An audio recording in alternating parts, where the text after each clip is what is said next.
Do you want me to start with restaurants or cocktails? What would you like to start with? Might as well start with cocktails, eh? All First on the right. list. The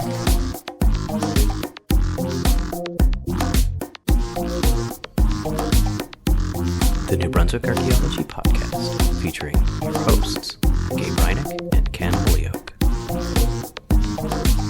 Welcome back to the New Brunswick Archaeology Podcast. I'm Gabe Reinick, and I am in Manchester, New Hampshire, as I am sometimes. But like I am every fortnight, I'm joined by Ken Holyoke, and Ken is in Lethbridge, Alberta. How are you, Ken? I am very well. I submitted my grades today. Um, Attaboy. I have a seasonal cocktail in front of me, and yeah, I think it's good. That's great. We've gone through a bit of a plague in our house this week, but Uh-oh. got it out before Christmas, which is good. That is good. I mean, it's sort of one of those things like getting sick before something can be a little comforting sometimes, right? Because you sort of say, well, I've already had the illness, so assuming this clears up in time for Christmas, everything's fine. Exactly. You've And you've sort of got inoculated.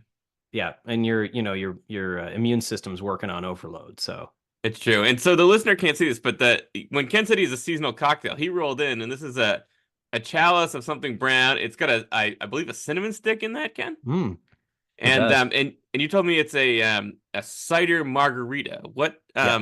would you care to share for the listener the recipe for that? That is 2 ounces of tequila, half an ounce of lime, half an ounce of Cointreau, and I put 3 ounces of cider in it. Uh, and it calls for a little bit of maple syrup in there. So if you like it a little bit sweeter, you could add that. I did not. I kind of like the tartness, but I put the Okay. maple syrup around the rim for the salt, so you get a little bit of that sweetness Well, that's when you great. drink it. Yeah. And for the American listener, Shaken vigorously. That's oh, over excellent. Yeah, ice. yeah. Yeah. And so for the American listener, an ounce is about equal to a cup. And so you just set that up, and you'll have a great Christmas. We're sponsored as we are every week by the Association of Professional Archaeologists of New Brunswick. They are the finest professional association around that does not have a website, um, but they will someday, listeners. So you just stay tuned. You'll hear about it here. And Ken, we are also sponsored, and we continue to be overwhelmed by their generosity by Shirk and the University of Lethbridge. Yeah, research. So we want to thank again the Office of Research and Innovation Services at University of Lethbridge for helping us develop the our ULETH Shirk Exchange Grant, which is bringing you this podcast every couple of weeks. That's right. And so thank you very much, Lethbridge. Thank you very much, Shirk. And listener, look, we're getting to the end of the year here, and we are still the New Brunswick Archaeology podcast. It's been about a year. It's not quite a year that we've been doing this, It's but more getting or close less though. getting I've awfully actually close. it's getting close enough that I'm getting a subscription renewal for Apple Podcast Connect. Oh, fantastic! And thank you, Lethbridge listener, who's about to get the bill for that. Uh, Yeah. and but Ken, I think at the beginning we were more convinced that this show would be easy to name. We thought um because it's no secret to our listeners, I think that just in terms of sort of raw intellect, so there are many things about our listeners. They're better looking than the average podcast listener. They're um they're nicer. They're more likely to sort of help old ladies across the street. But that's not all. They're also more intelligent than most podcast listeners. And so we thought our listenership would be able to crack the puzzle that we could not, which was to rename this podcast. And we thought, if they did, we'd be able to fairly easily, just help them cash in on some of the sweet podcast activities we engage in, whether that's the Daytona 500, whether it's some of the other, a trip to Venice. Yeah. We've had a A number of bourbon cruise. a bourbon cruise. Yeah, in fact, Yeah. we've had a number of great options, and so what we're doing, Ken and I actually each have a prize read for you here, listener, because it would occur to us. Well, it's the end of the year, it's New Year's. Everyone's in a giving mood, I think, at this time of year. How's your Christmas wrapping going, Ken? I am done, actually. Oh my gosh, really? Yeah.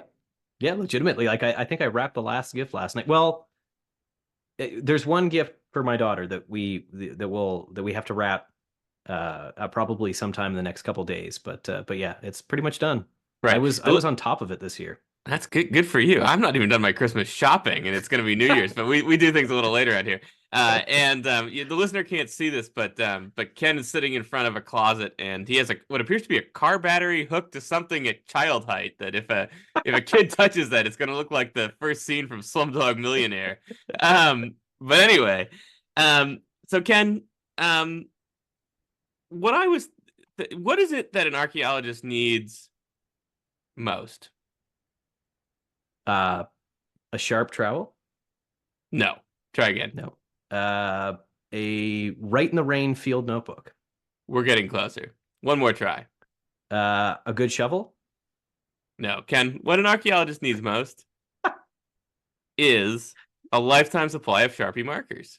Oh, yes, that is true. So Yep. for the listener, and that this is not all, but we're gonna start this off. And so, but for the listener who, we're gonna keep it short and sweet this time. But for the listener who comes in with the lucky prize read, one of your options will be that every month for the rest of your life, you will receive. Ken, have you've been in like a Staples where they've got not the single Sharpie, not the pack that's in the see-through thing, but the hefty cardboard box down on the floor? Yep. That's right, listener. For the rest of your life, you will get in the mail from the New Brunswick Archaeology Podcast 24 Sharpie markers. That's right. That's basically a Sharpie marker for most of the days of the month. We assume you take some days off on the weekend, although I mean, if you're as committed as we are, you might not. And that means, listener, whenever you reach into your cruising vest, you are going to find the sharpest possible. You're not going to be one of these flat ones that you sort of scrawl. It's not Yep. going to be one of these ones that you have to sort of like get started on the pant leg of your field pants in the rain. It's Yep. going to be fresh. It's going to smell like burning fuselage. That's how fresh it is going to be. And so, listener, so Ken, if the listener would like that lifetime supply of Sharpie markers, that's not all. We're actually going to throw in every Christmas. We will send you a selection of bags from forestry suppliers Very in different nice. sizes, also very useful. Yep. And we are going to, that's not all. You're going to get a special first edition New Brunswick Archaeology Podcast clipboard. Oh. Oh, That's right. that'd be an exclusive item. That'll be a very exclusive item, heavy duty. And we're still working on the exact details of the manufacture on that, but I have used the phrase Kevlar with our printing press. And I think it's gonna be a pretty great item. So Ken, if the listener would like to get in on that action, where would they send the new name for this podcast? They would send it to New Brunswick Archaeology at gmail.com. That is New Brunswick Archaeology, all one word, and archaeology spelled ARCHAEOLOGY. New Brunswick Archaeology at gmail.com. That's great. And so, but Ken, I understand that we have a second option as well. Yeah, well, so it's the holiday season, Sure is. and we both enjoy festive fun. And what's one of your favorite parts of sort of the lead into the holiday season? When you say the lead in, I mean, probably the moment where I've submitted all of my grades and I realize that there's nothing involving like real pants for the next month. That's good. I guess that is a good. But what is an activity that you like taking part in? Is it cutting down a tree? A festive party, something like that? Yeah, Nadine and I do a big Christmas party every year that we enjoy a lot. Yeah. Well, one of my favorites is making gingerbread houses, No and kidding. if you listener are the lucky person to rename this podcast in Christmas 2024, uh, uh, compliments of the ULETH Shirk Exchange program, we will fly Gabe and I to your house. We will bake up uh, 2 or 3 trays of the finest construction grade gingerbread. The listener doesn't Uh, know this, but Bake Up was actually Ken's frat name when he was in university. we will take you to Bulk Barn and purchase a wide selection of candy construction materials. And between Gabe and I, we will serve you cocktails throughout the evening as we construct a gingerbread house with you. And what we will do with this gingerbread house is Gabe is an expert in household archaeology and knows all about spatial patterning. And so, while a lot of people focus on the outside of a gingerbread house for this design, what we're going to be focusing on together with you, listener, is how we arrange the inside of this gingerbread house. And so, once we finish these, Gabe will take the gingerbread houses back to the lab. He'll study it, probably tell you about the spatial syntax going on inside this space, and you will learn more about what your ginger people were doing in their ginger house than you could ever think to know before that. And so and that is if you can rename the New Brunswick Archaeology Podcast. Yeah, it's so true, listener. And the thing is, even for the Americans here, to just make them more comfortable, we're gonna have graham crackers and ounce crackers available for the process. It's really whatever you need. And so Ken, that's a hell of a prize. Where would the lucky listener send in to have that experience in dexical and canonical signaling? And as always, that would be going to newbrunswickarchaeology@gmail.com. New Brunswick Archaeology, all one word. Archaeology spelled ARCHAEOLOGY. New Brunswick Archaeology @gmail.com. And for all of your internet needs, just drop the Gmail off of that, and you've got the hottest website on the internet, newbrunswickarchaeology.com. You sure do. And listener, in the new year, and we're going to be talking about New Year goals here, but one of our New Year goals is to make that website have things on it. Yeah. We like to start small here at the New Brunswick Archaeology. Well, no, we start big, I think, but we're willing to play small ball. We play what they call baseball sometimes station to station. We set goals that we can achieve, and we think one of the goals that we can achieve in the next year is having something on that website. So Ken, if you go to not the website but the Gmail address, do we have any mail? No, we don't actually have any mail. No, we're fresh out. We had so we're waiting on the next letter. We got lots from Squarespace and Podcorn. Squarespace says that our trial has expired. I'm not sure what that means, but I'm guessing as I was trying to fumble through on the last show, trying to figure out how I get back to the dummy website I made in Squarespace. I don't think I can do that now. So interesting. Well, listener, if you're one of our many listeners from the Balvenie Scotch Company and you would like to help pay for our Squarespace subscription, you just write your credit card number on the box outside of a bottle of Balvenie Scotch, and you just mail it to us, and we'll make sure that you're thanked appropriately here on the next episode. So, Ken, since we're talking a little bit about the podcast, I think we made the point here. We're not quite a year in, but we thought it might be interesting to share with the listeners some stats. We've enjoyed getting these. I think they're called Spotify Wraps. Is this the thing where? Yeah. I don't use. Do you use Spotify?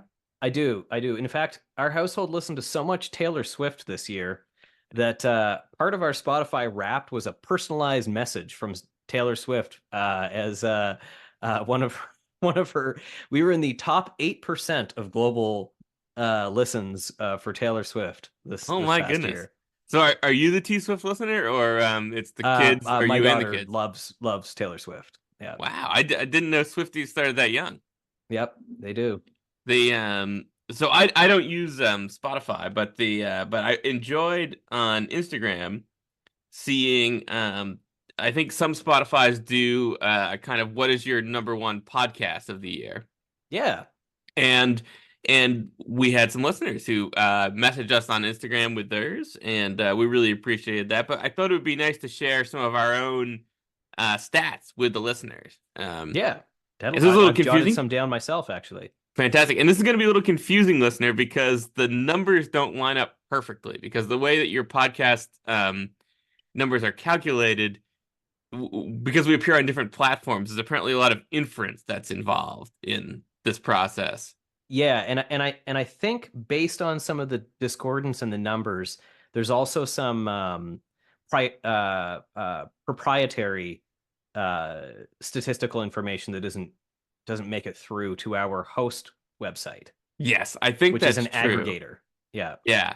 So correct me if I'm wrong on any of this, Ken, but I think that we've had about 25 episodes. That's correct.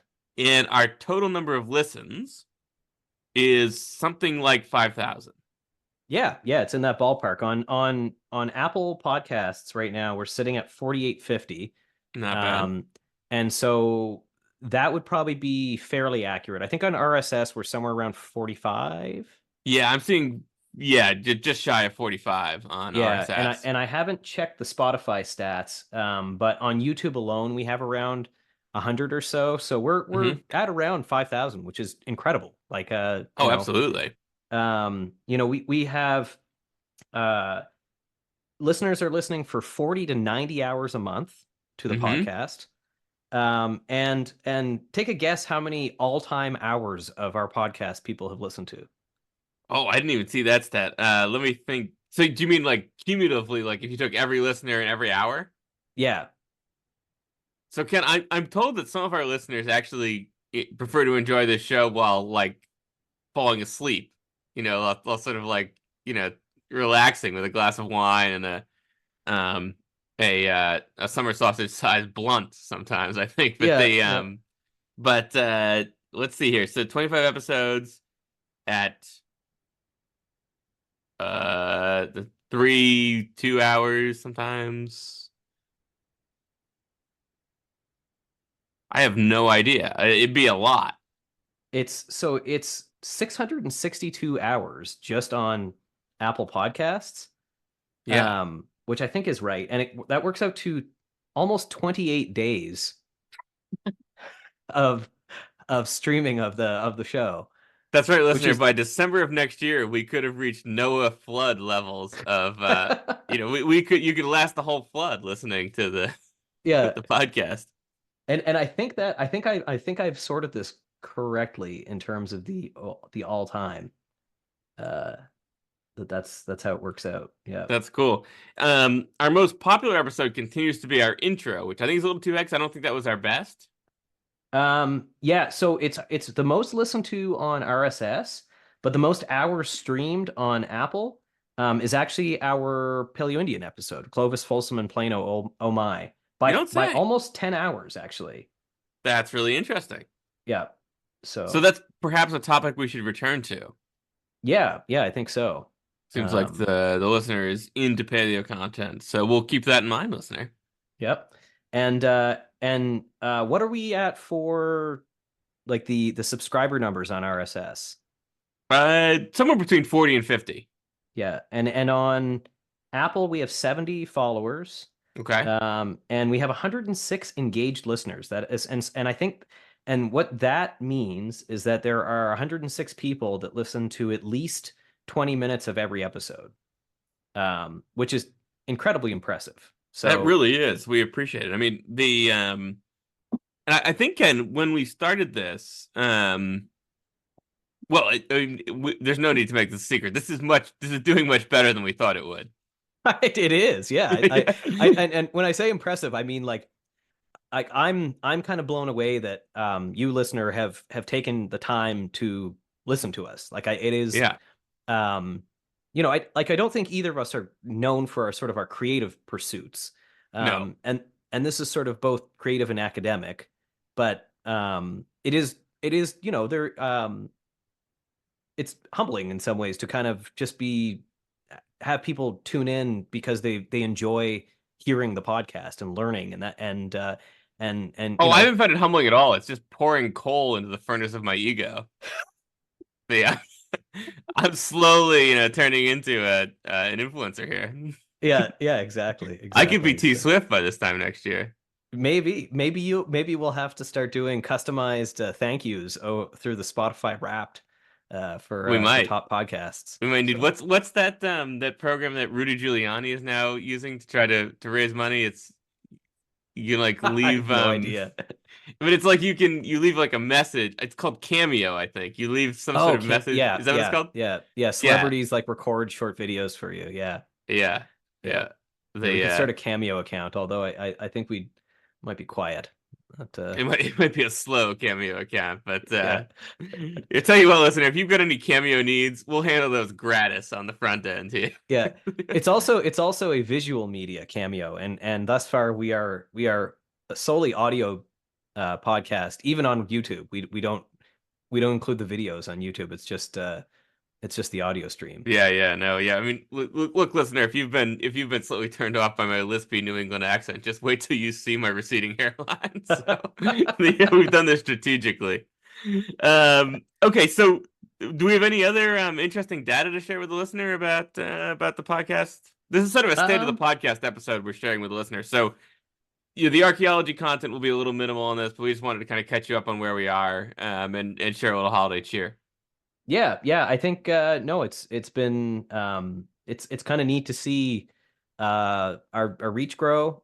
This has kind of continued, been sort of a slow, steady trend through the year, that we've picked up people as we've gone along, and appreciate you whenever, you're talking about your new podcast. If you want to share about the show, we're happy to have new listeners all the time, and based on the number of times people have listened to the first episode, I'm guessing that there are people coming on and listening to the first for the first time.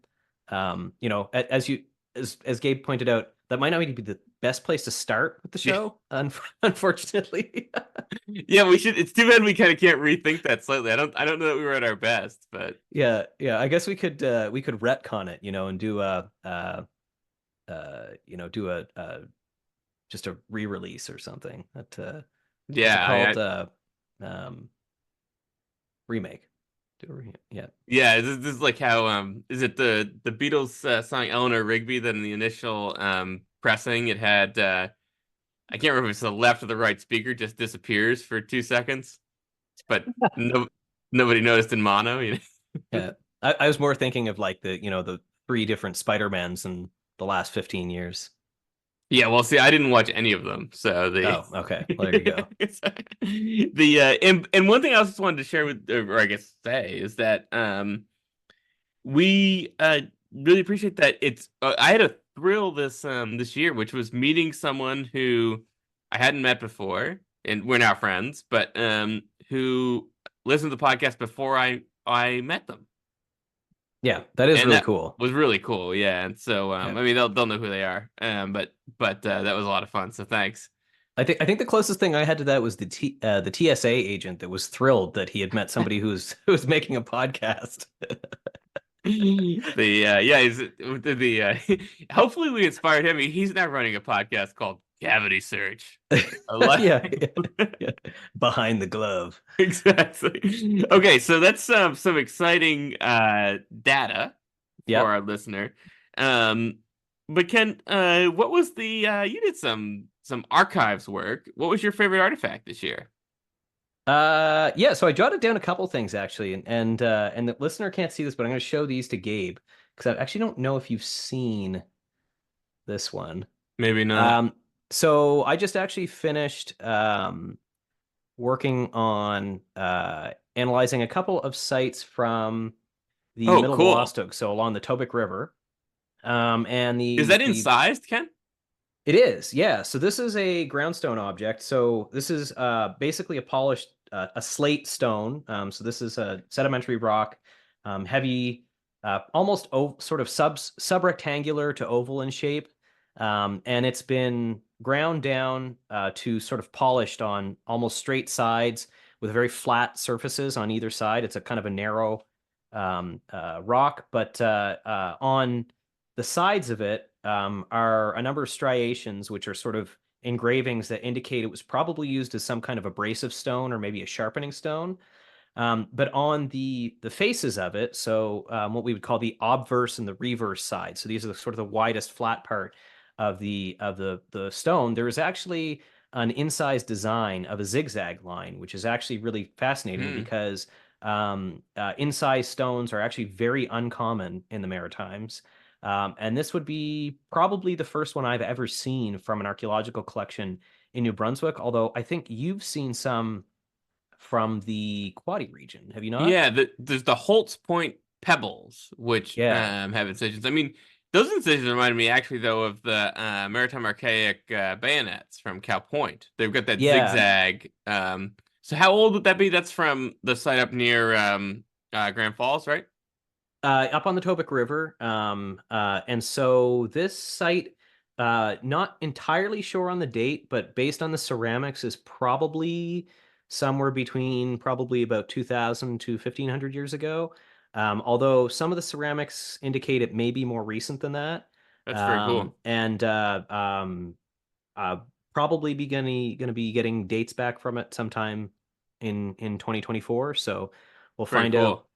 Try to keep the listener in the loop there on the Yeah, publication from that, I yeah. And suspect. and Yeah. and at some point in the next, probably in the next year, I'll be publishing some of this data. So I had a Good. great student who helped me out this fall at the university. She's a senior undergraduate student who helped me in the lab.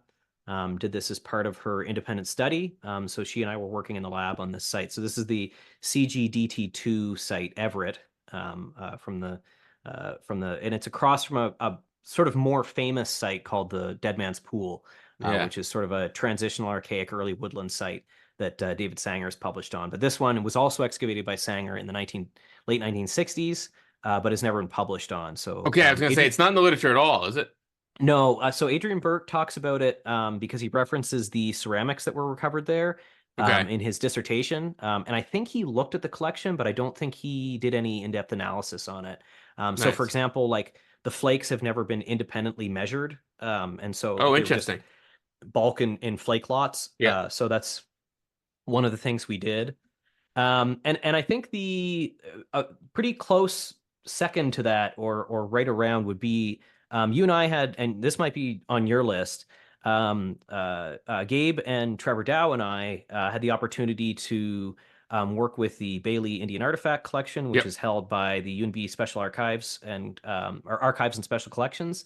And there's some really incredibly unique stuff in that collection, Absolutely. and among them is this uh, glass or quartz bead, rose Yeah. quartz bead that is a real enigma.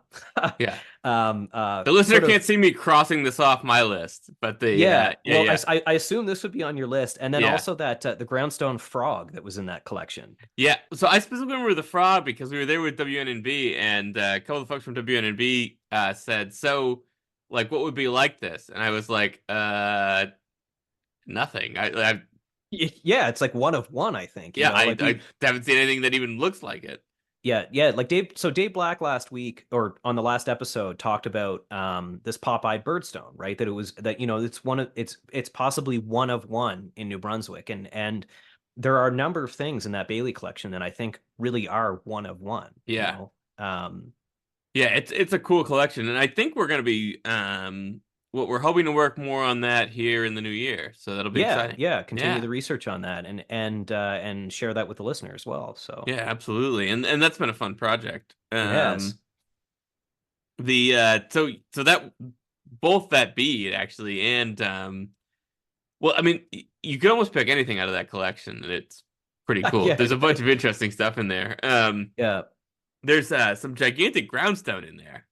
Yeah, there's like a couple of things that would be like were maybe bark beaters, or like what's the term for the one that, like, for crushing corn, like, not I'm not like not monometates, but like there were a couple of fairly large Oh, I'm not sure. um crushers, basically, Yeah. that look like they're probably for grinding um uh corn or wheat, Yeah. or other grains, or starchy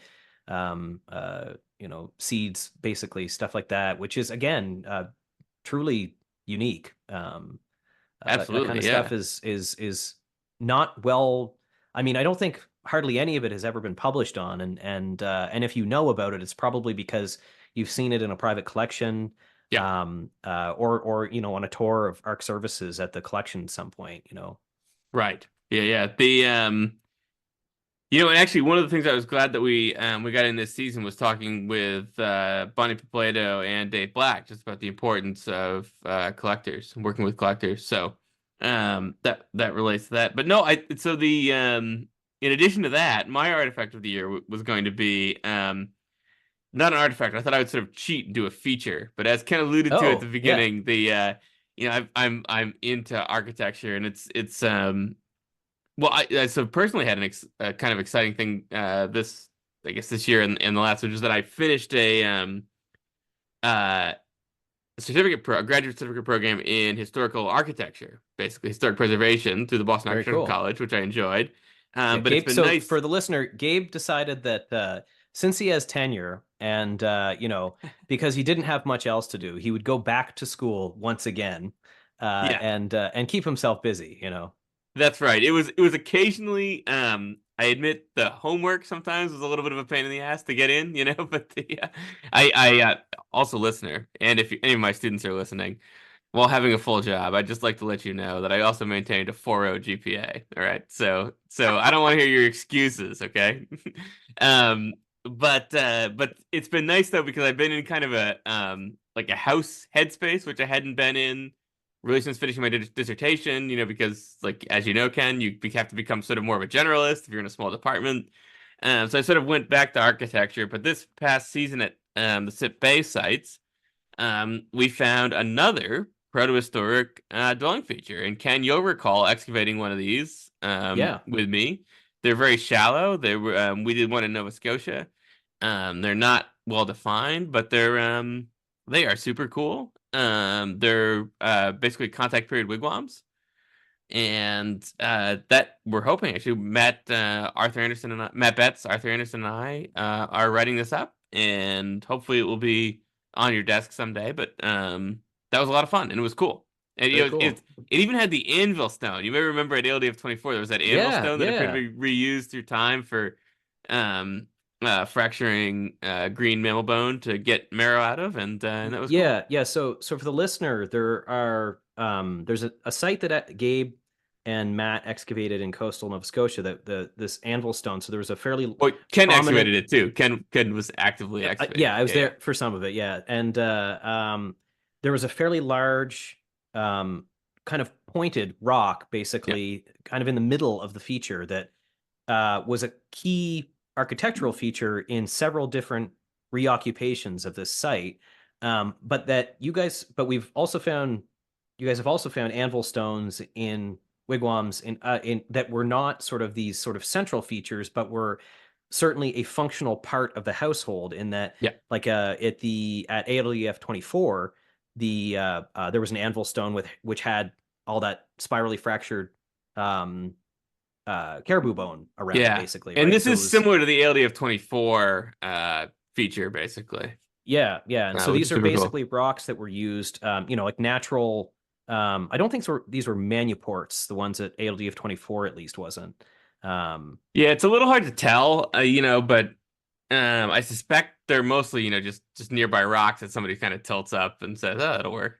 yeah, yeah. So a But manuport is basically an unmodified rock that gets brought into an archaeological site, and might be used for something like, for example, an anvil to either break rocks on or break bone on, or something like yeah, that. And in this not to be case, confused with the popular dating website. is there a dating website called Anvil? No, Manuport. Oh, is No, there all? there isn't. Is No, I there? made that up. Okay.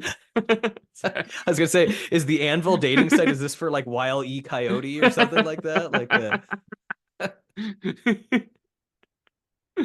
Yes, yes, it is. Yeah, only The Roadrunners allowed. what's that? Only Roadrunners allowed. Yeah, That's yeah, exactly. But no, I would say that was sort of my artifact of the year. That's very cool. Yeah, I look forward to seeing that stuff. I it's been fun getting updates from you guys. I will admit though, I'm a bit envious that I haven't had a chance to come out and see Sip Bay yet. So hopefully I'll get out, if you guys are out this summer, be able to We visit. we're Yeah, we're probably not at Sip Bay this summer, unfortunately. We're in between grants, so we're tying up loose ends and going to be down in southern Maine for a bit, but Nice. we will be back. Yeah. So Ken, I think we both commented a number of times as we were working on our hit pieces that it seems like it's been an extraordinarily good year. I mean, maybe the best year in a long time for Maine Maritime publications. Yeah, yeah, incredibly productive. It seemed like we didn't really have to go very far down the well to find another paper. The co-host Dr. Reineck had his name on many contributions this year, which is pretty impressive. I think this was an incredibly prolific year for you, Well, and the thank you, various Ken. sort of projects and you should be very proud of that. That was, it's a I was kind of blown away by how many times we were able to bring up your work, and I have one of your papers actually is one of the ones that that I quite like this year. Let's reduce. But But Ken, I'm gonna just let you in on a little secret. Is that do you know something happens once you're done writing your dissertation, which is that you can write other things. yeah, yeah, imagine And that, eh? And in That addition to having written your dissertation, you can also just turn your dissertation into publications. yes, So yeah, you imagine what you've done by writing your like sometimes when you're pondering what to do for dinner and you find yourself in the grocery store and you smell that sweet, sweet rotisserie chicken yep, and you think to yourself, that could be dinner for a week. it could be. That's what your It, thesis is, right? I mean, you're gonna have chicken salad, you're gonna have chicken, you're gonna have maybe you're gonna throw that on a Caesar salad later. yep. I So I like to portion it out, chop up the pieces, wrap them up into small bundles so that you've got easy to grab pre-cooked chicken that you can take out of the freezer, throw in a salad. there you go. So really what's happened is I've just reached the stock and demi-glaze phase of my thesis. You'll be there. You'll be there shortly. But I appreciate the shout out. Thank you. Yeah. But yeah, no, I mean, a number of our colleagues published, and so I actually drew on a couple. So this is the paper of the year segment that we're going to be talking about here, and I led off with artifact of the year. So I'd like to we're going to go to Gabe first for his paper of the year, and maybe I have a top three.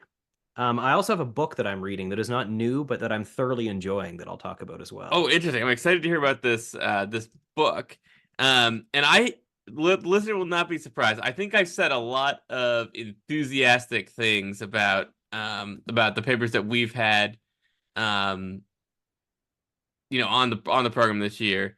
And I was sort of thinking about, what is the so it became there were a lot of things we could have talked about. One of the ones was all sorts of interesting work with Paleo Indians at Monsungan Lake, right? That's like an obvious, Yep. really interesting thing. We've talked about shellfish diversity in down East Maine and the Maritimes. Super interesting. All these things. And then but building a little bit on a hit piece that we talked about just last fortnight, which was the ProPublica article about repatriation. Yep. Where I landed was the Ryan Wheeler and Bonnie Newsome article in the Archaeological Reports of the American Anthropological Association, Sacred Places and Contested Spaces in Maine, the Long Shadow of Colonial Science in the Light of Repatriation. The reason I picked that article was that I think I was reminded of when I was an undergraduate, the late Brian Robinson used to do a talk called Pre-NAGPRA Baby. And what that article was about was his kind of conversion to being on board with NAGPRA. And so for the listener who, maybe has missed some of the episodes, that's the Native American Grave Protection and Repatriation Act. And it basically was federal legislation in the United States that Passed in required, 1990.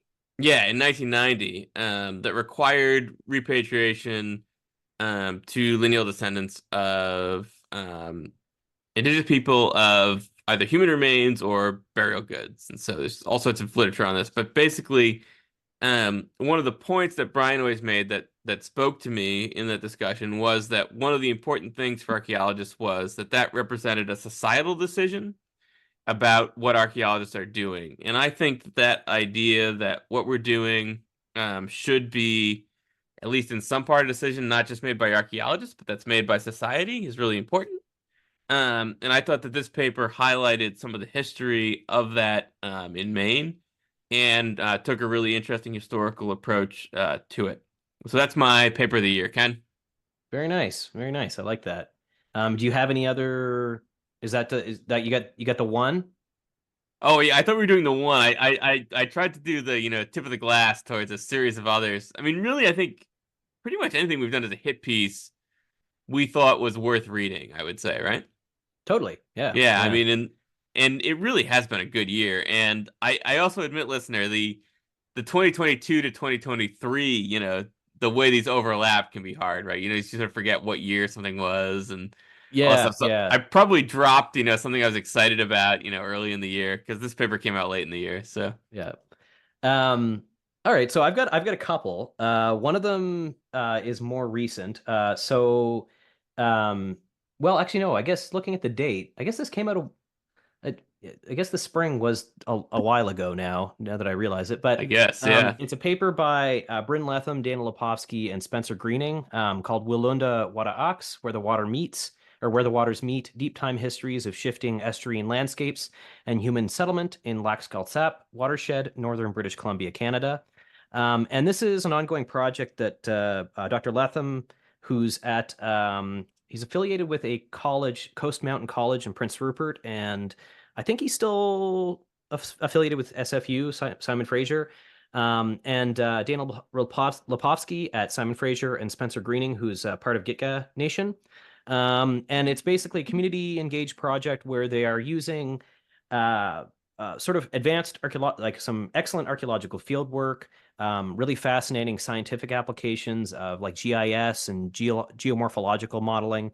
And this paper is essentially looking at the emergence of a Gitka landscape, basically. And so the shift over about 14 or 15,000 years, where human occupation, the earliest dates that they have are just over 10,000 years ago. But basically, this what was formerly a sort of an estuarine environment became a riverine environment, and there's sort of stories in Gitka oral tradition about like many of the places that they found in the archaeological record. It kind of ties in with placemaking literature, which I'm really interested in, and sort of the way that particular settings and particular landscapes emerge, right? And one of the things that I have found so interesting about this paper is that I think that what they're talking about is a process that is kind of how I envision sort of ancestral Wolastoqiyik, sort of how their relationship with the sort of the lakes area in the lower Wolastoq as how that probably emerged, but we just don't have the sort of robust long-term archaeological data that we do here Not that they're yet. able to draw on. Not yet, yeah, and so it's a great paper. Bryn's a friend of mine. He's also a former Gary Copeland graduate student. Yep. Really bright guy. And the work that they're doing, I think, is really also a great example of community engaged archaeology, where the nation is involved at every step. And in this case, are co-publishers, co-authors on papers about their history, which I think is really important as well. So That's fantastic. Yeah, I've never met Bryn Letham, but I've admired his work for a long time, and that's absolutely a paper that should be on people's holiday reads, I think. yeah, and another one that I wanted to highlight was what I think is actually a really critical paper for anybody who is involved in the CRM industry. And that's Jeffrey Altschul and Terry Klein's Yes. forecast for the US CRM industry and job market from 2022 to 2031. And this, I think this paper came out in late 2022. Yep. It. Um, Yeah. if I'm not correct. Yeah, it did. I don't know. I can't see on the. I've got the article pulled up, but I can't see which edition it came out in It's advances. Yeah, yeah. advances in archaeological practice. So this is actually free online. I think we may have talked about this article in a hit piece. We may have. I think we probably did, and if not, we're planning to have a kind of CRM themed show, I think, in the new year, and the topic will certainly come up. Yeah, and so basically the impetus for this paper was in 2021, I believe it was, the federal government in the United States passed a major new funding package. I should have I should have highlighted the name of it in here. Um, This is the green energy. yeah, what was it called? I can't remember. It was Biden's big, like, job Oh, creation not Build act. Back Better. Was it Build Back Better? No, it was the transportation infrastructure bill. That's what it was, the Okay. infrastructure spending bill. And essentially, what so what the listener probably doesn't realize is that the challenge with understanding the CRM industry in Canada is that not only is it much more broken up because of the structure of the federation, and so there's no overarching federal legislation that kind of brings everything together. And the provinces and territories, although regulatory officials and government officials meet, I think probably a couple times a year all together, There's not so much sort of the same kind of integration with at the in the way that it's handled in the states because of the federal legislation there, which is called the National Historic Preservation Act. Yeah, Section Um, 106, basically. Section It's on 106 process. Yeah. is yeah is the heritage part of that. But the other thing that goes along with that is, so although we've got a little bit more disaggregated CRM industry in general, we also don't collect labor market statistics in Canada in the same way that it's done in the States. And so in the United States, you can actually look up on federal government websites and state websites archaeology as a profession in their labor market data. And it's not, that kind of data is not collected in Canada in the same way. And we're actually lumped in with I think it's called like professional and technical services or something like that. Yeah, So it's a I looked much this up recently, and it's not, you can't sort it out the same way. No, you can't sort it out the same way. You would never be able to parse out sort of the dollar figures that they're able to in the States. But essentially what Ultra and Klein were what they did is they looked at the labor market information. They looked at kind of the industry as they calculated based on, I think it was basically labor market trends. They Hmm. looked at the number of permanent positions, the number of part-time positions, and they figured out basically wages and things like that. Then they also looked at the number of graduate programs and who is graduating. And essentially what they calculated was that over the course of the duration of this infrastructure bill, which is expected to last for over 10 years, so from 2021 fiscal to 2031 fiscal, the drive for CRM was going to create something around between 2 and 3,000 job shortages of like permit holding, so like senior level archaeologists in the Hmm. United States, which means that if you have you're short 3,000 CRM professionals, um, there are anywhere from 3,000 to, extrapolate how many projects one person takes on in the course of a year, Yeah. how many projects are going to be slowed, and how much archaeology is either not going to be done or can't be done in response to Yeah. development, basically. And so it's a real challenge. And talking with colleagues across Canada over the last few months, this is the same thing is happening in Canada, Okay, I was but gonna ask you that. Yeah. the same kind of pressures are coming up. You're talking to business owners. Well, we talked to Daryl the other day, Yeah, talking about exactly. how, Yeah, yeah. we have colleagues working in the Maritimes. I know there's folks here in Alberta. I've heard about BC. I know in Southern Ontario, this has been the case for a few years now. There are not enough people to do the work, basically, Hmm. right? Yep. And it's just that we don't have a way to write a data heavy paper like Alchel and Yeah, yeah, Klein. yeah. A lot of what the data we have is all sort of anecdotal, right? And I think this is actually going to be a real problem because as green energy projects in Canada ramp up, Yeah. a wind farm is, it's a great alternative energy source, but they have a fairly large physical footprint, right? Which means a lot of archaeology work Yeah. happening. There won't be as many pipelines. There may not be any major pipeline projects moving forward, but there are going to be a significant number of major infrastructure projects related to greening the economy, and to upgrading basic infrastructure. Things like they're probably going to start building rail lines again at some point. Yeah. That kind of stuff. Like, and these big projects um, require archaeologists because of the process that we have. And I think that we are really at a we're at a disadvantage in Canada by not being able to draw on data like this, basically, and not be able to produce this kind of report. So I would encourage everybody who is interested in the CRM industry to read this article. It is sort of shocking in its scope.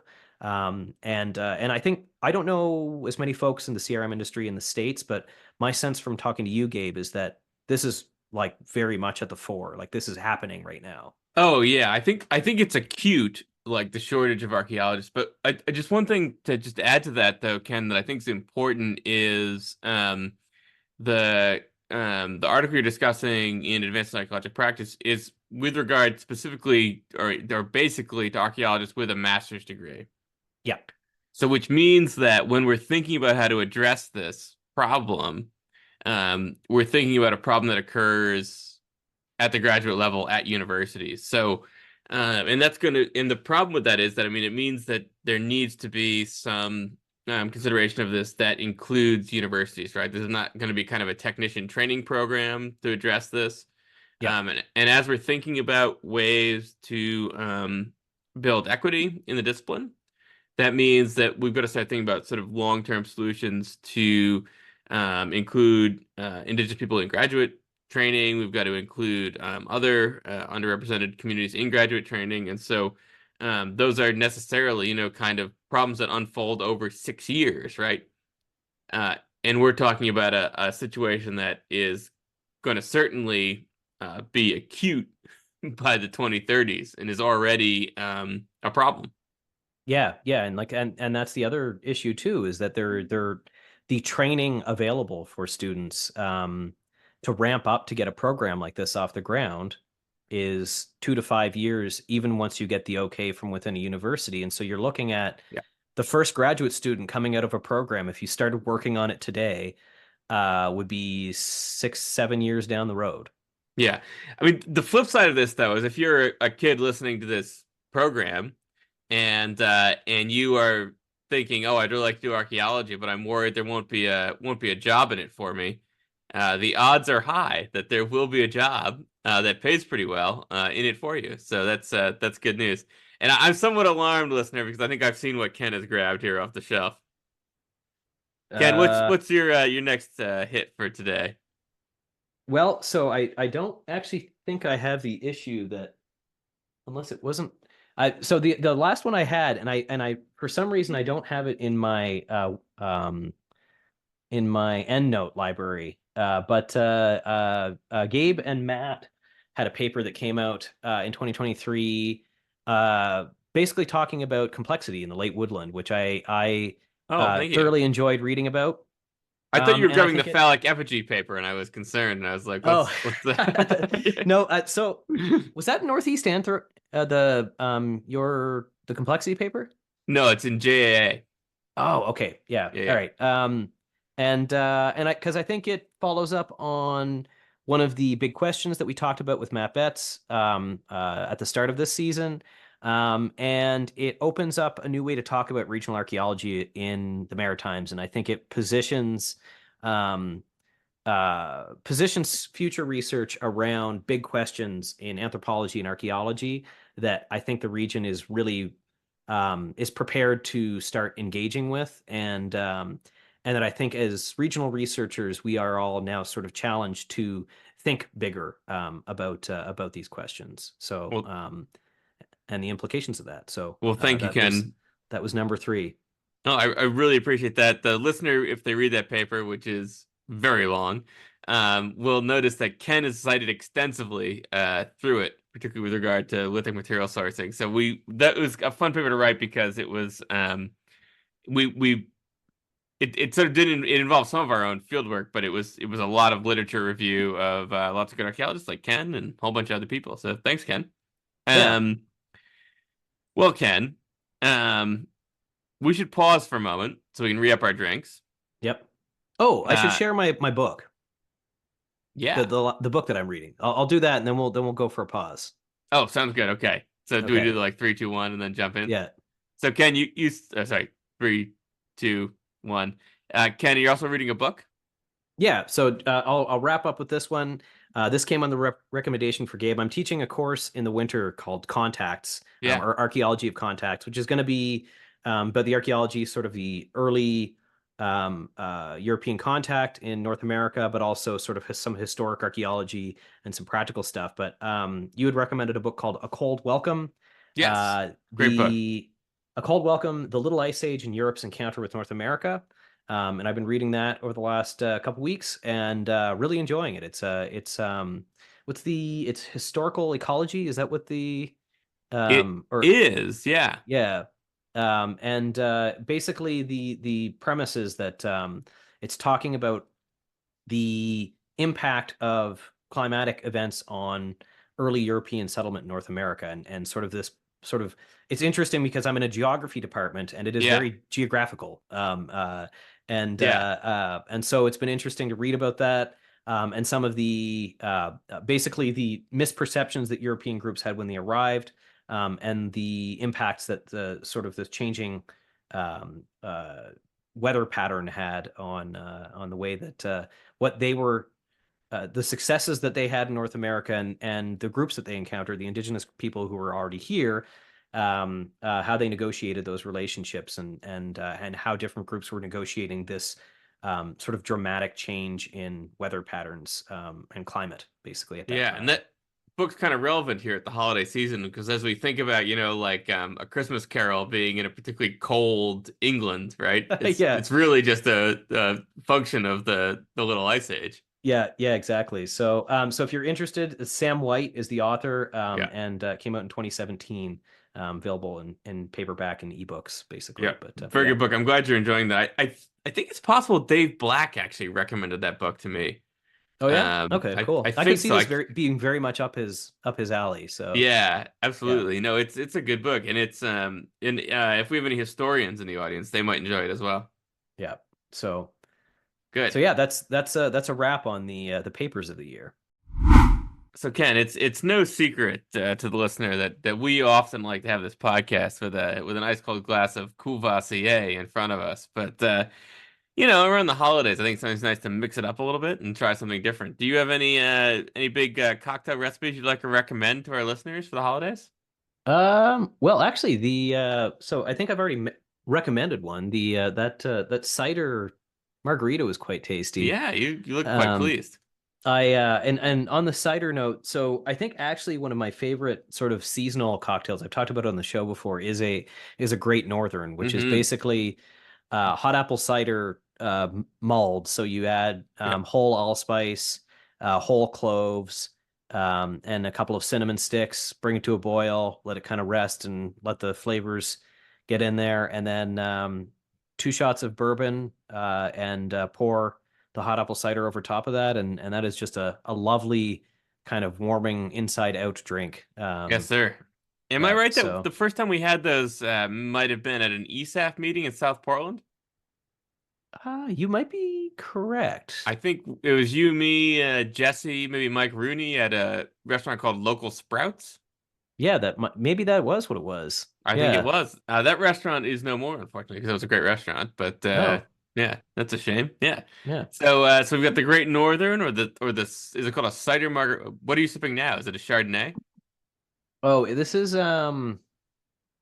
uh it's a single malt. Oh, good. Oh, it's a very pale single malt, isn't it? Yeah, so this is the new Ardbeg. Um and what is it called? The Heavy Vapors. The Ardbeg Heavy Oh, Vapors. It's okay. incredibly clear.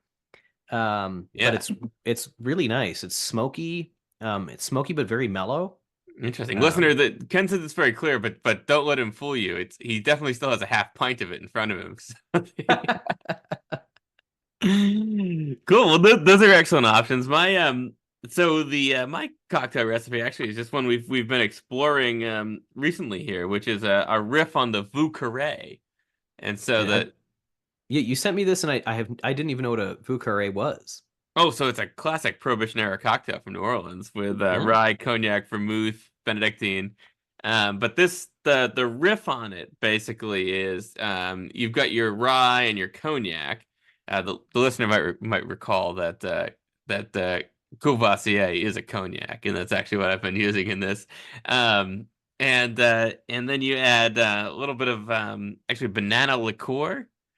Um, and then you add you use a couple of different you basically take a green cardamom and you turn that into a simple syrup, but you sort of simmer it in with the simple syrup, and then also some cardamom bitters, and you get yourself a cardamom plus banana Vieux Carré, and it's very good. It's kind of spicy, great for the holidays. yeah, that sounds delicious. So the other one I was trying to find this. Um uh there was Instagram has decided that I like cocktails, and so it sends me I wonder how these that happened. cocktail recipes, and it seems like the thing to do with a holiday cocktail is you just add cranberry juice to everything. That's essentially the solution to how to make a holiday cocktail. But the one that I was interested in is um, it is a Cosmo French 75 and Cosmo mix. Oh, interesting. And so you do, um, why can't I see the recipe here? I never know how to work these things. Well, A well, Ken is Cosmo playing around with this. I will say 75, that the Cosmo is actually an underrated drink, I think. I mean, gin, Cointreau, cranberry, lime, and strain it, and then put in a champagne flute and top it up with prosecco with a rosemary garnish. that sounds all right. Yeah. You're So doing a bit of a like five cocktails of Christmas, aren't you? yeah, that's kind of the plan. Was sort of probably starting on. So we'll cook the turkey on the 24th. And so from the 24th probably through Oh, the sorry, Ken. I have 20. to interrupt you for a minute. When I do five cocktails of Christmas, I mean five cocktails on Christmas. But I guess we're doing something different. But that's okay. I Go think we're go gonna ahead. do a thematic cocktail of a day kind of thing. Oh, I see. Okay. Yeah, yeah. That doesn't mean there's only one, Oh, I see. But but you we dance have with the one what sufficient brought you. we have sufficient prosecco to ensure that each morning can start the right way. That's Good, good, good. yeah, I mean, you can't drink all day if you don't start in the morning. exactly. But so, would you like to let the listener know sort of roughly what the outline of your 5 days of drinking are? We haven't hammered it down, so I think we're gonna try out the one that you had just said. Good, good. And this Cosmo 75, gonna give that a go. Yeah. Um, Probably do just like straight up margaritas because that's just a house favorite. Yep. And I'm gonna Particularly with the actually kids. yeah, and I'm also gonna kind of pester my brother-in-law to see if he knows anything that you could do with sage in it. Um, Oh, that sounds nice, doesn't it? yeah, yeah. So my brother-in-law is a mixologist, or one of his trades, It's an drummer, occupation I think used to mixologist. be called a barman, but What's the that? used to be called a barman, I think, right? Yeah, yeah. Well, Yeah, yeah. but he does like he and a friend used to have a company basically where um they did like cocktail parties where they developed cocktails for those. I think Yeah, the most yeah. famous being that they for Butterball they had to do a corporate party, and Oh, really? Butterball tasked them with coming up with a turkey dinner cocktail one time. Fascinating. He was also the hand, so he was making the cocktails on uh Canada's Next Top Chef or something at one point. So you Really? see his hands making cocktails in one season of Canada's Top Chef or something. No kidding. What on earth is the butterball themed cocktail? I can't remember what he said. It had something to do with cranberry. They decided that they couldn't bring turkey into it. But I have it in my head actually. They ended up landing on something that had cranberry and sage in it or something. So Interesting. Okay. yeah, The yeah. we've understood from our emails that we've become primarily an archaeology podcast, but maybe secondarily a kind of restaurant and cocktail podcast, which I think has been an interesting experience for both of us to become food writers. Yeah, yeah. Well, I mean, you've been mistaken for a food writer before. I think that's one of my favorite stories about you and Nadine. Yeah, And we I we was it were. Washington D.C.? It was in Washington D.C. Yeah, at a great Italian spot that was an Amaro bar on the waterfront, and yeah, we were mistaken for food writers. Which also, listener, if you can be mistaken for a food writer at any restaurant, I highly encourage it because the amount of free stuff that starts appearing is pretty astonishing. But the Yeah, so I mean I think we were gonna sort of pivot though to our next kind of restaurant highlights for the year. yeah, And I suspect you're like me in the sense that um, it's easy to think about restaurants just in terms of happy feelings, right? Like people you've been there with and all these sorts of things. yeah. And so naturally, I thought to myself about a few that we were at ESAF. One called Big Peckers, which is a chicken restaurant. A place called the Sky Bar, which had espresso martinis on tap. Oh, wow. And of course, there's the Governor's Pub in Member 2. Yep, yeah. Oh, yeah. Um, That was really good. yeah, and they have our sticker now on their fridge. That's right. That's right. They Oh sure man, do. we did have some fantastic seafood there, didn't we? Yeah, they did a I don't remember exactly what it was called, but we basically ordered the kind of like seafood platter or whatever it was, and it was terrific. Yeah. And then another fun thing that I've been doing down here in New Hampshire is there's a kind of nice cadre of the New England archaeologists down here, and we do a thing called the Thursday Moose because it's a bar Nice. called the Thirsty Moose. And initially the idea was this would just be on Thursdays. Um, but of course we're never all available on a Thursday, so it's whatever day of the week we're actually all able to get together. And my friend Maddie actually at Dartmouth decided that we should think of it as being like Paris after the war. Very nice. It's the Very sort of nice. intellectuals who've escaped and found themselves here in Manchester. But I have to say, probably the best just food restaurant that I've been to is this place called Campo Anateca. It's here in Manchester.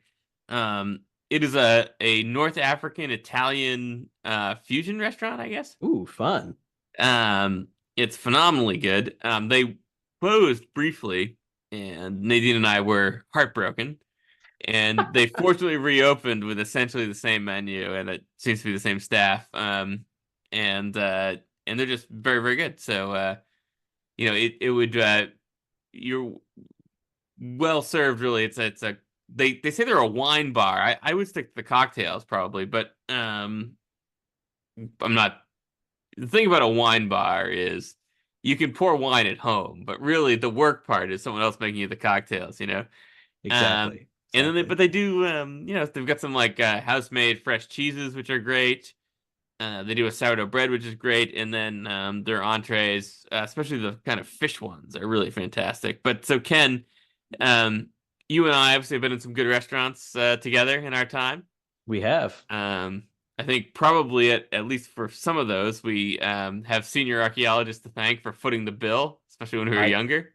we have definitely we've benefited from that. I feel like we've also paid it forward on that a few We times. have We've now, yes. and and actually so on that note, I got treated to so on my list are a couple of travel related restaurant selections, and one Sorry, in sorry, Ken. particular. Which Chili's will this be? I think I've decided that Terminal A has the best one. That's Okay. yeah. Terminal A So Chili's. This is so the so prime dining in Calgary. yeah, in the lead up to the SAA meeting in Portland this past spring, I received a very kind email from Chris Wolf and Don Hawley, who are sort of uh, very accomplished researchers working in the region, mostly working out of Labrador, but In both Newfoundland. In Newfoundland. Newfoundland and Labrador, yeah, Yep. yeah, and but colleagues of the far northeast, and both guys who I've really looked up to in terms of the quality and sort of their framing of archaeology and how they approach it. Me too. And I was very happy to hear that that they do an annual dinner at the SAAs, which I was not aware of before. And they reach out to a couple of colleagues who are people that they either have only met briefly or they've never met before, but they've read their work or something. And people they essentially want to to know better, and so organize a small dinner together and to head out and pick a somewhere kind of well reviewed within the town. My understanding, if I'm not mistaken, is that one of them picks the dinner place and the other one picks the attendees, and they don't. Oh, interesting. Is that it? I might be wrong there, but So I've been, but I don't know the rules. yeah. So anyway, Yeah, either yeah. way, we ended up with a couple of folks, and we went to a restaurant called Gato Gato, and it is I believe it's Vietnamese fusion. Oh, excellent. Essentially it's like a table d'hote menu, Oh, and cool. so you have kind of this a list of what's being made, and essentially it's all shared with the table, Oh, and they cool. just keep bringing stuff over. Oh, And wow. so it was like an hour and a half to 2 hours of sort of constant food coming, and it was like a flavor explosion. Like it was just That's great. incredible. Absolutely amazing dinner. And then we ended up going to, I can't remember if it was Don or Chris, had a connection with a guy who owns a chocolate making So company in. I think you told me it was Chris because Chris did Chris go to school out there for a while? Yeah, I think that's what it was. Yeah, because he lived in Portland for a while. I think that's what Yeah. it was. He might have done his BA there. Anyway, and yeah, so he had a friend who owns this like craft, he's a craft chocolatier.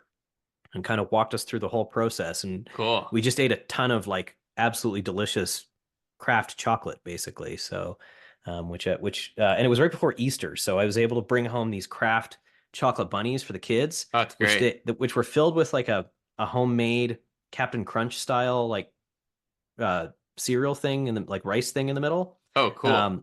The kids didn't like the chocolate, but so Carolyn and I got to have these delicious dark chocolate bunnies all to ourselves, which was actually really nice. Yeah, yeah. Ken acts Um, like he didn't plan it that way. yeah, yeah. And then so another highlight of the trip to Portland was on the complete opposite spectrum of a very nice restaurant was this fantastic dive bar that we found with a group of us on the first night we were there. My friend Brandon and I, who U of T colleagues, there was a few U of T colleagues, and then a whole group of Andeanists. And I was the tag along to a group of Andeanists to the Sandy Hut Bar and Lounge. Um, Made fantastic cocktails, had the cheapest beer in town as far as I can tell, and made really excellent wings. And so Oh, we hung cool. out there for an entire night, and that was really nice. And then I wanted to highlight a couple. Sorry, can I just interrupt you briefly on the dive bar thing? Do you remember at the it must have been the CAA's in Quebec City, the Tavern Joseph Dion? Joseph Diaz. Yes, that's right. And they were celebrating, The what was it, bar's 50, birthday. the bar's birthday. It was like a 50th anniversary or something. Uh I can't remember how old it was, something like that. Yeah. No, I think it might have been 100. Yeah, so I wanted to say 100, but I felt like maybe that was like wrong, but I think it might have been 100. Yeah, no, and there was a guy sort of dressed like a Hell's Angel singing in alternating French and English lyrics like Stevie Yeah. Wonder songs. Yep. It was a great crowd as well. I mean, it was like a It was. highlight, including Don. Don was there. Oh Um, yeah. I think It Don was was a the first guy that realized that things had gotten interesting when the bar that only spoke French. His understanding was that it was something like one beer is $2, eight beer is also $2. yeah, yeah, right. I remember handing it was also one of these situations where I felt like I handed somebody a $20 bill and I got $20 back at one point, right? Yeah, Like it was totally bizarre. But no, we had the whole gang there. I mean, it was Eric and Amy and yeah, Don and a couple of my grad students. It was a good crowd. But sorry, you yeah. you were saying. Yeah, and then Carolyn and I took a trip to Calgary in I believe it was March. We went up and saw a hockey game, and we had a really lovely dinner at Orchard YYC, which is sort of a an Asian fusion uh, restaurant. I had some exceptional duck with Oh, yeah. like a potato pat was lovely, and then we had a nice brunch at Maven, um, Oh, uh, interesting. which but both of them were. So these are sort of the flavor experiences of 2023, and then fantastic seafood when we were out east this past summer. That was um, Yeah. yeah. So No, it's possible. I kind of wonder sometimes that maybe we're in the kind of golden age of restaurants and bars and that sort of thing. yeah, I think we're also old enough now that we tend to spend our money more on these sorts of experiential restaurants than something that is just going to land in our gut and then waste our money on other things. Oh, Ken, I waste my money on anything that I can find. It's but yeah, no, that too, that too. Harkening Um, back to Gabe saying that he doesn't have Spotify, it's because the I believe that the audio quality is not as not up to your standards. Is that correct? well, no, that's right, listener. I prefer Qobuz, which is a French streaming service. Not a euphemism. But the and yeah, no, it sounds a little better through the hi-fi. Yeah, exactly. Um, but no, and so okay, it's not on our list of things to discuss. But you cooking anything fancy for the holiday? No, we'll just do a turkey dinner, but Yep. I pride myself on my I tell people what I like to end up with a turkey is one that could end up on the front cover of like Canadian Homemaker or like Good Housekeeping. Yeah. It not only has to taste good, it has to have that perfect browning to it. So If I nail it this year, listener, maybe that'll make it onto the socials so that so you can see Oh, there we go. what the turkey looked like this year. Yeah, there's an Anthony Bourdain cookbook in which he sings the praises of the idea of a turkey and a stunt turkey. And the stunt turkey is the one that you display, so it's carved up real nice. But then the real turkey is the one that actually gets served, right? So Right. the one that ends up on the plate. And but you've got this stunt turkey that you're later going to turn into, turkey salad or something. But the Yeah. No, cool. I've got both in one. I do my own stunts. That's That's very that's brave. Do you do a brine? What's your brine approach? no, I don't brine. You don't I brine? just I buy like grain-fed free range turkeys. They don't have to be organic. I feel like you just pay extra for organic, but it has to be grain-fed, free range. It's always better, cooks better We just at the lost temp. our two Mofco listeners here, but that's all right. Yeah.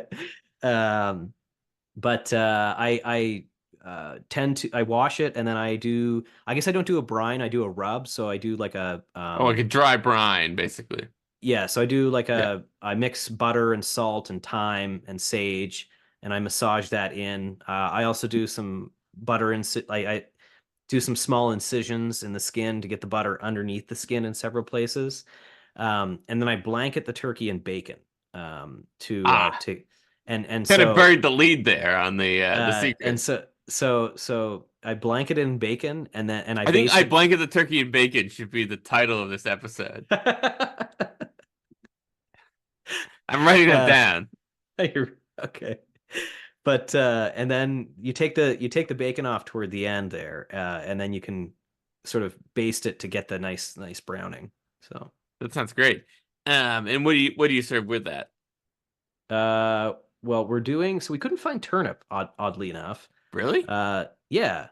So we've got a rutabaga, and we've got squash, and we're gonna do I think I'll do a cream cheese dill mashed potato. And like Carolyn does these cinnamon maple carrots, and then we'll do peas. Oh, very So nice. yeah. Very nice. Yeah, yeah. So, uh, as you know, Ken, I don't have kids. Uh, so Mrs. Doctoronic always offers to work the holiday because since we don't have kids, it's you know a flexible. You mean you're not up at 5:30 in the morning on Christmas Day? Uh, well, sometimes Mrs. Doctoronic is, but it's because someone is delivering a baby. Right. That someone is her. But the so Christmas is a movable feast for us. So Christmas morning typically will be that I'll wake up leisurely and I'll fire up the BBC Lessons and Carols. I don't know if you're familiar with Mhm. this program, and I'll make some baked goods that I'll drag into the hospital at some point, and charm the nurses and all that, and drop off the Oreo balls. And then in the evening, we will go to a Chinese restaurant Right. once the kids off work. And if the listener has not been to a Chinese restaurant on Christmas, it is a fantastic experience. This became a thing for us when Nadine was in residency, and we I think made the mistake perhaps of uh you're in a Chinese restaurant on Christmas, right? So you tip very, very well.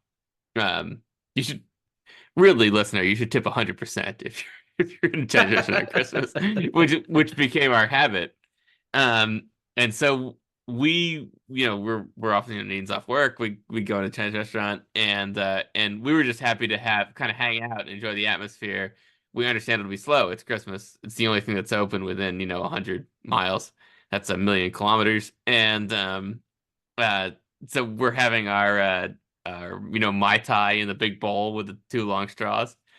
And but we were such big hits at this point after 3 years of residency that we apparently were entitled to cut off someone's poo poo platter for the appetizer. So within 3 minutes we had food, and it was sort of rough. I mean, we almost felt like explaining to the waitress that yeah, like despite the tips, we would really just prefer to sit here and drink this for a while. But, we're just here for the ambiance. Yeah.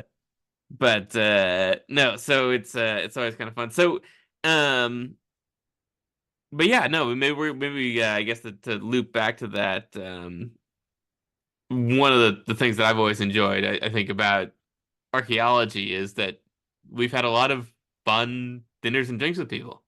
Yeah, yeah. It's like it's academically engaging. It's intellectually stimulating, but it's also like for those of you who have never taken part in field work of any Yeah, kind, it is incredibly social, and it's really like you spend a lot of time with people in the field, and there's a camaraderie that you have that you develop with people when you work in the field that is different than just sort of a day-to-day like working relationship. It's yeah. it's you know, and you also rely on each other, right? Like it's one of these things I tell my students in CRM, for example, is that What Ken does is um, he leans into into the he says, it's like prison.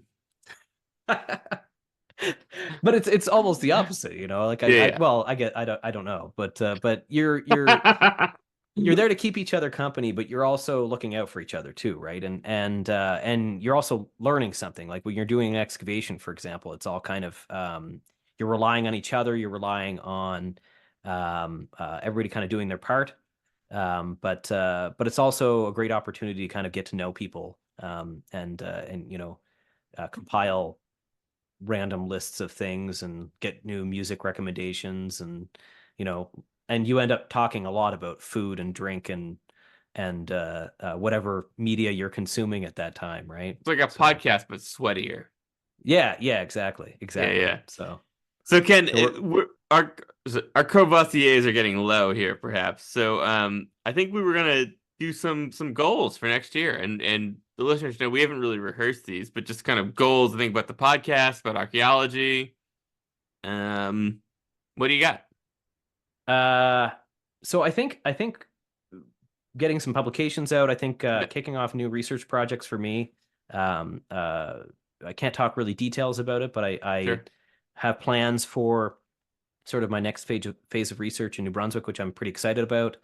Can you sneak Um, preview some of the publication topics or kind of areas you're chasing? writing up stuff for my dissertation. So I've got a Great. paper that I owe to you and Matt. On January 1st. Yeah, yeah. And to So you. You're one of the editors too. yeah, yeah. So You I owe owe it it to to myself. us. I've Yeah, got yeah. 10 days. Yeah. I actually How's it finished it. looking? I finished it last night, Oh, actually. good. So, and I'm going to send it back to Gary to have a look through, since he saw Great. the previous iterations of it.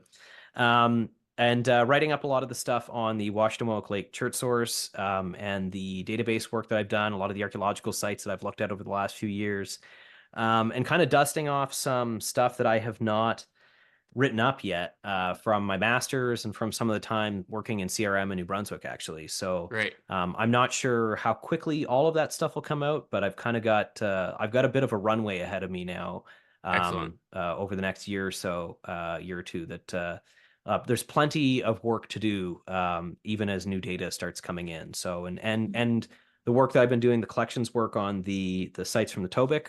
It's part of a project where I'm looking at comparing and contrasting early and late woodland technology in the middle and the lower Wolastoq, and kind of getting a sense of how Wolastoqey in sort of different parts of the river and with different sort of types of rocks and access to different sources for rocks, how some of the local environment available and technical capacities of particular stones shaped decisions around how to make stone tools and what was being made. So, That's great.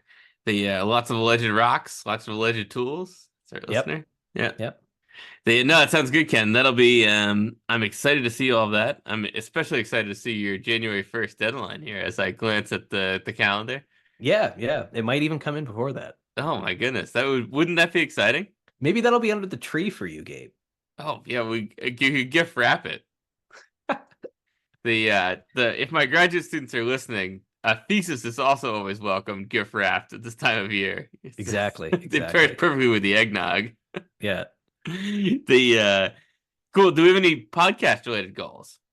Yeah, I mean, I think if we came close to 5,000 this year, I think would it not be cool to hit 10,000 listens in 2024? I think that would be I excellent. I actually did not think that was going to be even remotely achievable at one point. And it actually sort of seems possible now. It does seem possible. I mean, unless our best days are behind us, Like, yeah, I guess that's possible. Yeah, which I mean, they certainly are in some sense, uh, but hopefully not in the sense of our podcasting ability. yeah, and I'm excited for the taking the show on a road here Yeah. with the podcast this next year, and So tell the listener a little officially bit being about at the that. CAAs for sure. Yeah. Um, So can you kind of so you're footing my bill for some travel here, but so I'll let you tell the story. What's going on here? so part of the grant that we, one of our grant that's sponsoring the podcast now, part of that was that we will be hiring a student to help out with some of the production stuff, research and that kind of thing. But also that we plan to do a session at the Canadian Archaeological Association meeting on public archaeology, public dissemination, and doing, I think the plan was to record a live podcast at the conference itself. Yep.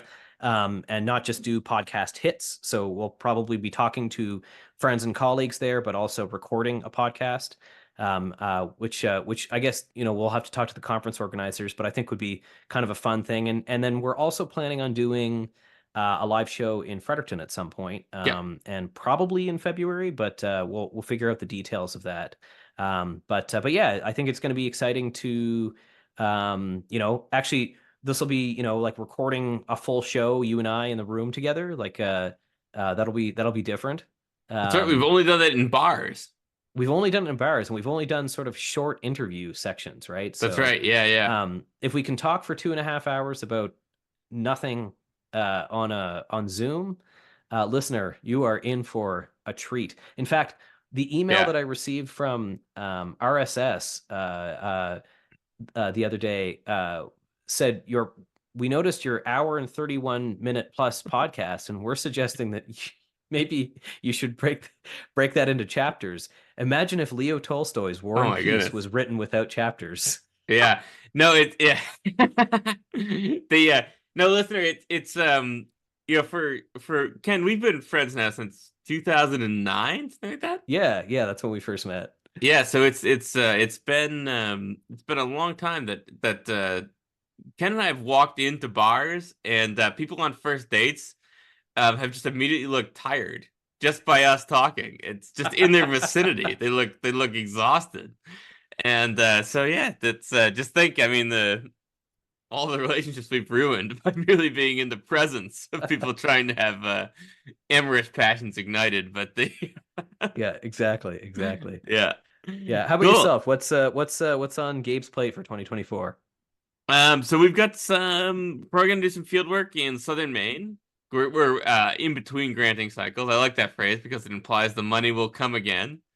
Yes. Um, and so we're gonna do some work in southern Maine. Um, I've got some sort of minor writing goals related to finishing up the SIP Bay work.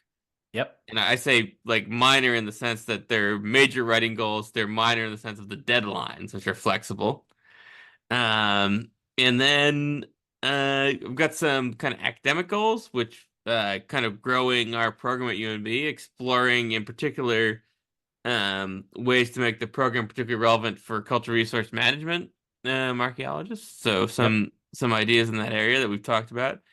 And then in terms of the podcast, I also think that 10,000 listens by this time next year would be awfully nice. And we're aiming for. And we've talked about, I think, some content that we want to kind of expand upon. So we've had a number of indigenous folks that to add some indigenous content to the podcast that we think is really important. We're Yep. excited that that is actually starting to sort of gel to be a actual time where we're going to have those podcasts. And I think one of the things that I'm also excited about kind of growing as we move forward with the podcast is I think that the kind of hit piece segment that we do is really setting the groundwork for almost infinite interviews, right? Yeah. And I think that's a really exciting thing. And so one of the things, if we think about public archaeology, is just trying to think that virtually every hit piece could be an interview with someone that is designed for the general public, and I would be excited to expand upon that.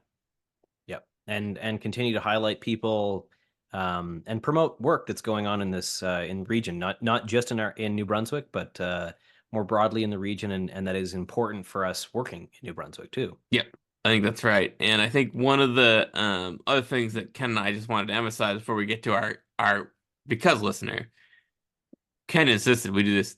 It's not an intrusive feature; it's a real podcast here. But And going to the stats is because I don't think we get as many listeners for the intrusive features. yeah, so I mean, we're upstreaming and downstreaming synergies here. Exactly. Um, but that we just wanted to say we really are appreciative um of all of you who've been tuning in for this what is now almost a year. We'll do some big anniversary where Ken will jump out of a cake or something. But the Yeah. and but you won't know that because there's no visuals. It's a podcast. but no, and it's we really appreciate kind of connecting with you every fortnight. And Ken, so I'll say for myself actually, just in terms of goals, I think doing this every 2 weeks has made me a better archaeologist.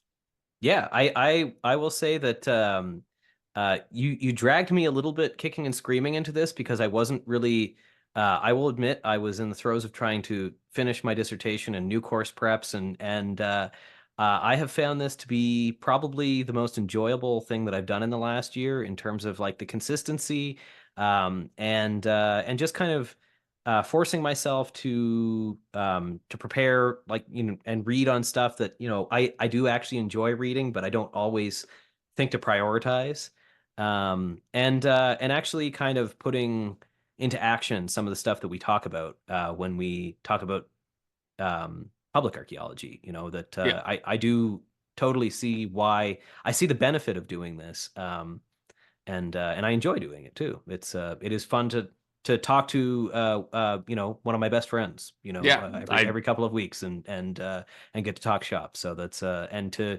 share those conversations with you, listener. Um, I think some of the feedback we've had is that people find our banter you know engaging, and which is funny, listener, because this was not the feedback we always got at other points in our lives when we yeah. would do this, you know. And it's a great venue for me to get my talking out. It's Yeah. I don't know as many people here in Lethbridge, and so I don't have as many people I can talk their ears off of here.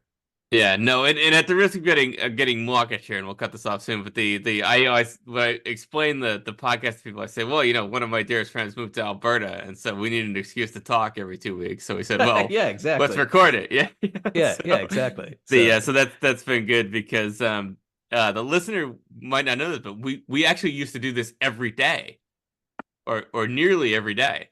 yeah, yeah. Yeah, We took what was a fairly long text message conversation. Well, what was everyday conversations in person, yeah, and became sort of frequent text message conversations, and just decided, well, let's actually talk, yes. and then hit play. So here we are. Yeah. Um, so Ken, on that note, I think should we switch over to hit pieces? But I mean, we're at some point we're thanking the listener. I mean, because this wouldn't be possible without them. Yeah, I think Well, I think actually, we we should say it would be possible without them. We don't want to pin that blame on them, but it wouldn't be as fun if there weren't some people I tuning in. yeah, and I think we enjoy doing this, but I think there is a motivation too that it's really it is really fantastic to see people engaging with it. As somebody who has, I think, one recorded read on the article tracking stats that or I've been cited once or something Yeah, like yeah, that. The impact factors of my scholarly contributions are almost at a negative, and but knowing that we've reached more people in the last like 11 months doing the show than I could ever possibly reach with a peer review publication, I think is actually um speaks to why we should do this, right? Yeah. And that we're engaging people, and I think, listener, I think we're engaging people who wouldn't be picking up that peer-reviewed article every week, but are still interested in learning about archaeology, which I think is exactly the kind of audience that we want to have. Yeah, I think that's true. And I don't think I can think of a better place to leave our year-end listener kind of review for the listener than that. Yeah, So shall we do hit pieces, Ken? I think it's time for hit pieces. All right.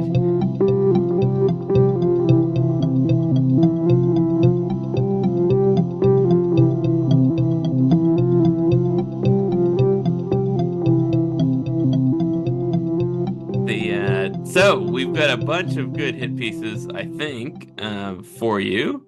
And the first one is by Lucia Snyderman. Alexis, and I apologize. I also have a last name that's hard to pronounce, so I'm going to screw this up. I think it's Michalou, but it's Mychajilw.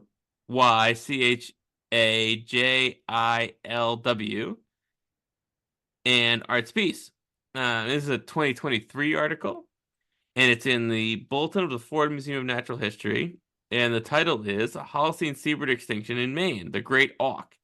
And so great auks, right, are this very cool flightless bird.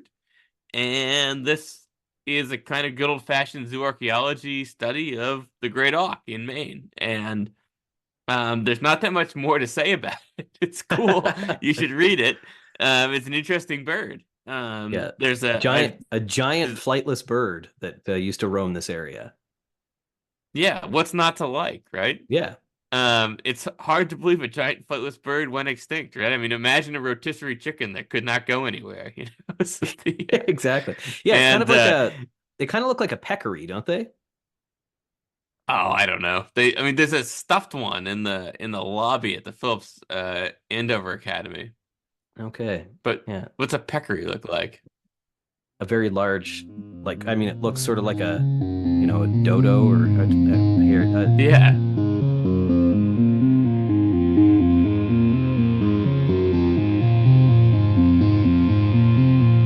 They all kind of look like chunky penguins. Oh, geez, a peccary. Sorry, I'm a peccary is like a pig. What am I thinking of? Um, I don't know. it's yeah. There's some giant flightless bird that has it's called something like peccary. Anyway, yeah. Yeah. Um, But no, you dodos or auks.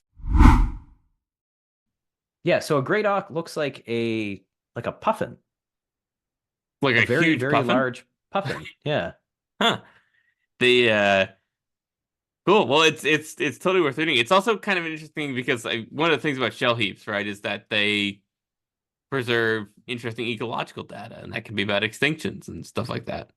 Yep. Yeah. Exactly. Um, and so then I think our next, I feel like we're doing this hippie short shrift, but I don't know what else there's to say about it other than it's cool. Yeah. Yeah, well, I And check mean, it out. I'm not. I don't have a whole lot to say about this other one other than it is also cool that Yeah. we have now a second textbook for the region, Yep. or a book on the region, the archaeology of the region. And so Michael Deal has published a book that's like probably we've seen previous versions of this, Yep. but archaeology and the indigenous people of the Maritimes. So Michael Deal, who's recently retired, is he emeritus at MUN? I am not sure what his position is at Mon, but Yeah, so he's certainly recently retired. yeah, recently retired from Memorial University. He taught there for over 30 years. And yeah, so it's a book on exclusively the archaeology of the Maritimes. And Mike has worked throughout his career in New Brunswick, Nova Scotia, I believe probably also in PEI, and dabbled in a little bit of everything, sort of transitional archaic and early woodland stuff in New Hmm. Brunswick and in Nova Scotia, lithic quarries. I think late in his career, he was doing historic plane wrecks Yep.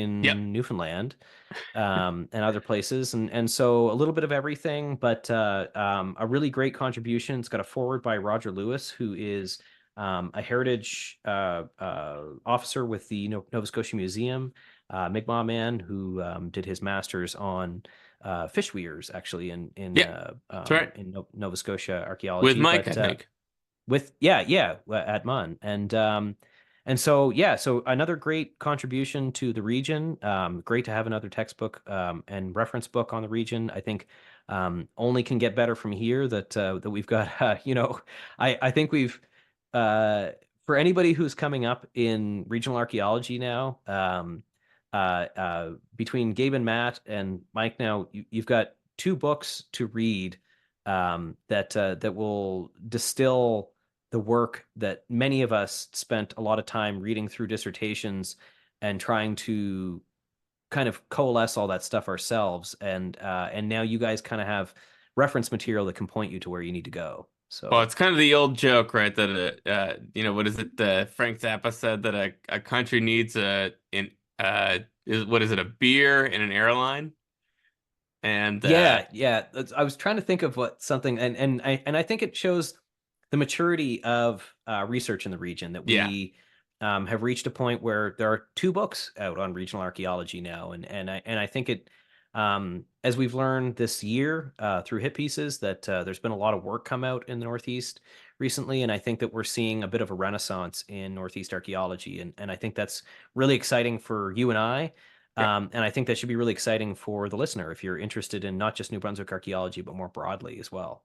Yep. And Ken's actually giving me a little bit short shrift to that too, because there's also been a volume that you were one of the editors on about the Woodland period Oh yeah, in this yeah, and region. that You might too. recall Yeah, that one. yeah, yeah, The yeah, the listener may be using that volume actually to bring their computer monitor to a comfortable head height. yeah, It's a hefty volume, yeah. and of course the archaic volume by Sanger Ridoff in 2006, and then Winch Chapdelain's books. That's 2012 about the 2012. Yeah, Paleo-Indian the period. Paleo Indian one. Yeah. Yeah. So So all sorts of good stuff out there, and I think Ken, if we were sort of end this on it's the end of the year, right? But the I think one of the things that I've been really excited about this year is just I don't know if there's been a better time to be a Northeast archaeologist.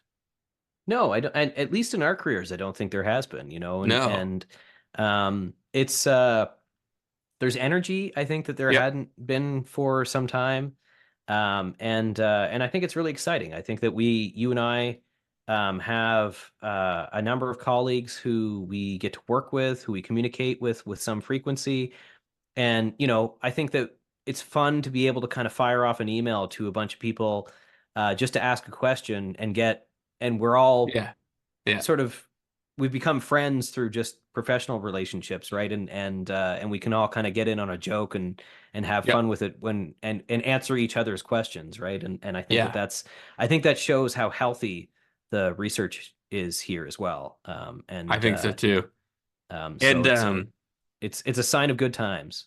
I think so too. And I think they're only going to get better because I think a lot of the folks that are doing the work are great folks. Yep. And I think that the one other just thing I think to be excited about is the I think we've become a region that's in dialogue with other regions. Yes. And so I think a lot of what we're seeing is people that are comfortable engaging with big questions. And I think that's I mean if we kind of had Matt on talking about this. But I think some of what Matt Betts was talking about, we're really seeing that. Folks talking about, all of a sudden, like New Brunswick is in big journals, right? I mean, you had an article in a big journal. Nathaniel Kitchell had, Northern Maine in a big journal. So there's all sorts of good stuff going on here.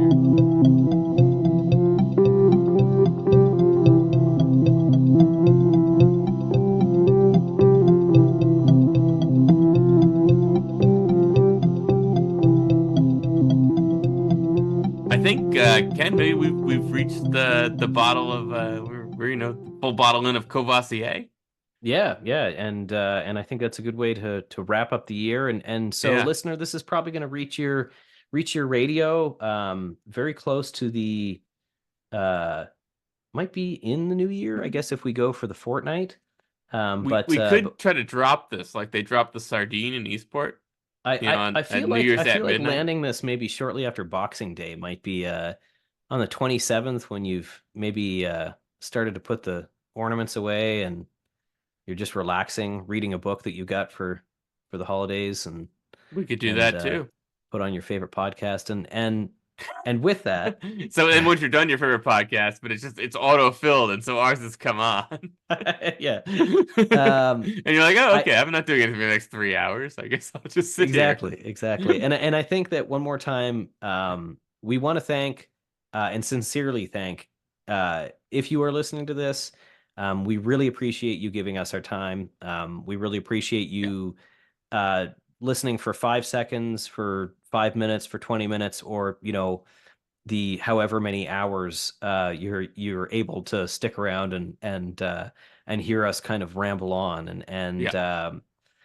it has been a really fun year to do this in and like I wish I had more to say than just like thank you and thank you for continued support and for continuing to listen and sharing the podcast with your friends and growing the listenership. I think that is we hope that we're doing a good thing here, and I feel like we are, and anything that we can do to make it better too. We're always happy to hear from you, Yeah. and happy to get emails just because I find it really amusing to read them, and it's really great to hear from different people about how they're receiving the show too. So that's been really fun, and so thanks once again. Yeah, I'm not sure there's anything I can add to that other than just to kind of reiterate that we think archaeology is really fun, and we think sharing it Yeah, with you is really fun. And it turns out it's archaeology is even more fun. We're sharing it with people that are excited about archaeology, so we appreciate the opportunity to do that, and we look forward to chatting with you in the new year. So we hope that you and yours are having a good holiday, and we'll talk to you in about a fortnight, I think. yeah, and so cheers, Gabe, Cheers, uh, Ken. to closing off 2023, There we are. and Yeah. to the listener, cheers to you. And as Gabe said, safety and have a happy holidays and safe and warm and hopefully filled with good food and good friends. That's right. And we'll talk to you soon. Bye, listener.